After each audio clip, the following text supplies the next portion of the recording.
Έχεις νιώσει ποτέ ότι ο χρόνος τρέχει, αλλά εσύ μένεις πίσω? Ότι οι μέρες περνούν, τα πράγματα αλλάζουν, οι άνθρωποι φεύγουν και εσύ είσαι μέσα σε μια ροή που δεν ελέγχεις, σαν να σε παρασέρνει ένα ποτάμι χωρίς όχθες. Σταμάτα για ένα δευτερόλεπτο και κάνε κάτι που δεν κάνεις ποτέ. Μην κοιτάξεις τίποτα γύρω σου, μην ακούσεις τίποτα απ' έξω, μην σκεφτείς τίποτα, αλλά κοίτα κατευθείαν αυτό που ζει τη στιγμή και ρώτα το, όχι αν είναι αληθινό, αλλά αν είναι ελεύθερο. Γιατί αν αυτό που ζεις είναι απλώς ένα καρέ σε μια ήδη γραμμένη ταινία, αν το τώρα είναι απλώς ένας δείκτης που περνά πάνω από κάτι ακίνητο, αν η ζωή σου δεν είναι δημιουργία αλλά ανάγνωση, τότε το μεγαλύτερο μυστήριο δεν είναι το σύμπαν, αλλά εσύ που το διασχίζεις. Και αν αυτό σου φαίνεται υπερβολικό, σκέψου μόνο το εξής. Η σύγχρονη φυσική δεν μπορεί καν να συμφωνήσει για το τι είναι το παρόν και η αρχαία φιλοσοφία σου είπε εδώ και 2.500 χρόνια ότι ίσως δεν υπάρχει καν.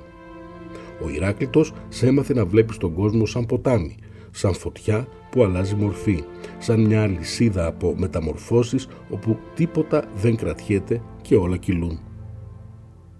Και εσύ μέσα σε αυτό το ποτάμι έμαθες να ζεις, να ελπίζεις, να χάνεις, να κερδίζεις, να πιστεύεις ότι αν κολυμπήσεις αρκετά δυνατά μπορείς να πας κάπου αλλού.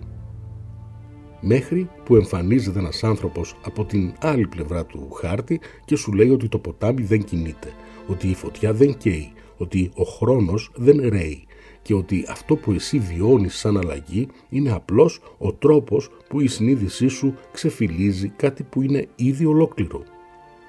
Ο άνθρωπος αυτός λέγεται Παρμενίδης. Γεννήθηκε στην Ελαία, μια ελληνική πόλη στη Νότια Ιταλία, και δεν τον ενδιέφερε ο κόσμος όπως φαίνεται, αλλά ο κόσμος όπως αντέχει να σταθεί στη λογική χωρίς να καταρρεύσει. Κι έτσι έγραψε ένα ποίημα που δεν είναι ποίημα, αλλά διάγραμμα. Ένα ταξίδι που δεν είναι ταξίδι, αλλά μετάβαση επίπεδου. Κατεβαίνει κάτω από την επιφάνεια των πραγμάτων και φτάνει μπροστά σε μια φωνή που του δείχνει δύο δρόμους. Το δρόμο της αλήθειας και το δρόμο της γνώμης. Και του λέει ότι αν θέλει να δει αυτό που είναι, πρέπει να αφήσει αυτό που φαίνεται. Και εκεί, στο απόλυτο σκοτάδι της αφαίρεσης, του λέει κάτι τόσο απλό που σχεδόν μας προσβάλλει. Το είναι, είναι. Το μη είναι, δεν είναι. Και αν το μη είναι, δεν είναι, δεν μπορεί να γεννήσει τίποτα. Δεν μπορεί να δεχτεί τίποτα. Άρα τίποτα δεν γεννιέται. Τίποτα δεν πεθαίνει. Τίποτα δεν αλλάζει. Τίποτα δεν κινείται με την έννοια που νομίζεις.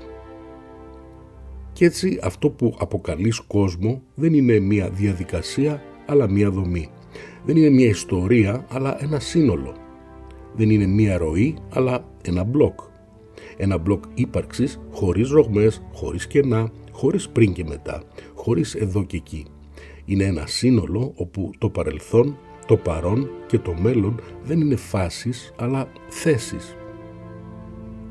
Όπως οι σελίδες ενός βιβλίου που υπάρχουν όλες ταυτόχρονα, ακόμα κι αν εσύ τις διαβάζεις μία-μία. Όπως τα καρέ μιας ταινίας που είναι όλα πάνω στο φιλμ, ακόμα κι αν ο προβολέας τα δείχνει διαδοχικά. Και αυτή η εικόνα που κάποτε θα ονομαζόταν μεταφυσική, σήμερα μοιάζει επικίνδυνα με φυσική.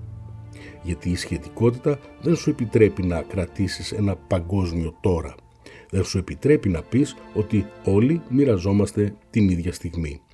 Και όταν ο χρόνος πάβει να είναι κοινός και γίνεται σχετικός, πάβει να είναι ροή και γίνεται διάσταση. Και όταν γίνεται διάσταση, το σύμπαν πάβει να είναι κάτι που συμβαίνει και γίνεται κάτι που είναι. Ένα τετραδιάστατο αντικείμενο όπου όλα τα γεγονότα υπάρχουν ως μέρος της δομής και η ροή που νιώθεις δεν είναι κίνηση του κόσμου, αλλά κίνηση της συνείδησης μέσα στον κόσμο. Και εδώ αρχίζει να μοιάζει με Matrix, όχι σαν αισθητική, αλλά σαν υπόθεση εργασίας. Γιατί αν το σύμπαν είναι ένα μπλοκ δεδομένων, τότε η εμπειρία σου είναι ένα interface. Είναι ένας τρόπος παρουσίασης που σου δείχνει μόνο ένα καρέ τη φορά για να μπορείς να ζήσεις χωρίς να καταρρεύσεις. Γιατί αν έβλεπες όλη την ταινία ταυτόχρονα, αν έβλεπες το τέλος σου όπως βλέπεις την αρχή σου, αν έβλεπες κάθε απώλεια και κάθε χαρά σαν ήδη υπάρχουσα, δεν θα μπορούσες να σηκωθείς από το κρεβάτι. Και τότε η ελευθερία σου αλλάζει μορφή. Δεν είναι πια η δύναμη να αλλάξεις τη δομή, αλλά η ικανότητα να διασχίσεις τη διαδρομή. Δεν είναι πια η δυνατότητα να γράψεις το σενάριο, αλλά η δυνατότητα να το ζήσεις σαν να μην είναι γραμμένο. Και αυτή η σαν να μην είναι όλη η τραγωδία και όλη η μαγεία του ανθρώπου. Ο Ηράκλειτος είχε δίκιο όταν περιέγραφε τη ροή της εμπειρίας. Ο Παρμενίδης είχε δίκιο όταν περιέγραφε την ακινησία της δομής. Και εμείς υπάρχουμε ανάμεσα στους δύο σαν πλάσματα διπλής όρασης, βλέποντας έναν κόσμο που κινείται και υποψιαζόμενοι έναν κόσμο που δεν κινείται. Και αυτή η διπλή όραση είναι αυτό που ονομάζουμε συνείδηση. Γιατί η συνείδηση δεν είναι ο κινητήρας του σύμπαντος, αλλά ο φακός του. Δεν είναι αυτό που αλλάζει τα πράγματα, αλλά αυτό που τα κάνει να φαίνονται. Δεν είναι αυτό που γράφει την ταινία, αλλά αυτό που την προβάλλει. Και χωρίς αυτήν ο κόσμος μπορεί να υπάρχει, αλλά δεν υπάρχει για κανέναν. Και ίσως αυτό είναι το μόνο νόημα που μπορεί να επιβιώσει σε έναν ακίνητο κόσμο. Όχι ότι μπορείς να τον αλλάξεις, αλλά ότι μπορείς να τον φωτίσεις από μέσα. Όχι ότι μπορείς να ξεφύγεις από τη δομή, αλλά ότι μπορείς να την καταλάβεις. Και όχι ότι μπορείς να σταματήσεις την ταινία, αλλά ότι μπορείς να νιώσεις κάθε σκηνή σαν να είναι η πρώτη και η τελευταία. Γιατί αν ο Ηράκλειτος είναι η εικόνα που τρέχει και ο Παρμενίδης είναι το αρχείο που δεν κινείται, τότε ο άνθρωπος είναι το φως που τα ενώνει. Και αυτό το φως δεν αλλάζει τίποτα, αλλά χωρίς αυτό τίποτα δεν φαίνεται. Και αυτό μέσα σε έναν κόσμο που ίσως δεν αλλάζει ποτέ, είναι ό,τι πιο κοντά έχουμε σε ελευθερία. Αν αυτό το επεισόδιο σου άνοιξε έστω και μία μικρή ρογμή στον τρόπο που βλέπεις τον χρόνο, την αλλαγή ή τον ίδιο στον εαυτό, τότε κράτησέ το. Και αν θέλεις, μοιράσου το με κάποιον που ξέρεις ότι θα αντέξει να κοιτάξει μέσα από αυτή τη ρογμή.